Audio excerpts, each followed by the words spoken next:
மன்னிக்கப்படும், பரிகாரமாகும். அவருடைய ரத்தம் சிந்தப்பட வேண்டும். இயேசுடைய ரத்தம் சிந்தப்பட்டதுனாலே இனி உலக மனிதர் எல்லாருடைய பாவங்களும் அவரை கேட்டால் அவர் அவருடைய ரத்தத்தினாலே அவர்களை கழுவி அவர்கள் பாவங்களை சுத்திகரிப்பார். அல்லேலூயா. நல்லா கவனிக்கிறீங்களா? எல்லாம் முடிக்க போகிறோம். அடுத்து நீங்களாம் ஆட போகிறீங்க. நீங்கள் எல்லாம் நினைக்கிறது புரியுது. நாங்களாம் ஆடலான்னு வந்தோம், இவர் பாட்டு என்னமோ பேசிக்கிட்டே இருக்கிறாருன்னு நீங்களாம் நினைக்கிறது எனக்கு மைண்ட் வாஷில் புரியுது. அப்படித்தான் நினைச்சேன். நீ சிரிக்கிற பத்தியா நீ? சரி சரி, சும்மா தான்.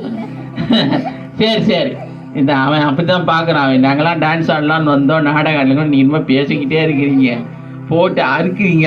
அப்படி அவன் சொல்லலாம், சும்மா தானே. சரி ரைட்டு. அப்போ நீங்களாம் சிரிக்கணும்னு இப்படி சொல்கிறான், வேற ஒன்றும் இல்லை. சரி, அப்போ உன்னத தேவனுக்கு மகிமை, பூமியிலே சமாதானம், மனுஷர் மேல் பிரியம், அவர் ரத்தத்தினாலே நம்மளை கழுவி. கிறிஸ்மஸ் அப்படின்னா ஏசு பிறந்தார் அப்படின்னா பிறப்பை மட்டும் பேசிட்டு போயிட்டோம்னா 50 மார்க் வாங்கின மாதிரி தான், பாதியை சாப்பிட்ட மாதிரி தான். ஆனால் அந்த கிறிஸ்மஸ் மரத்துக்கு பதிலாக சிலுவை மரத்தை நம்ம கொண்டு வந்துடுறோம். கிறிஸ்மஸ் மரத்தினால நமக்கு எந்த பிரயோஜனம் கிடையாது. அதில்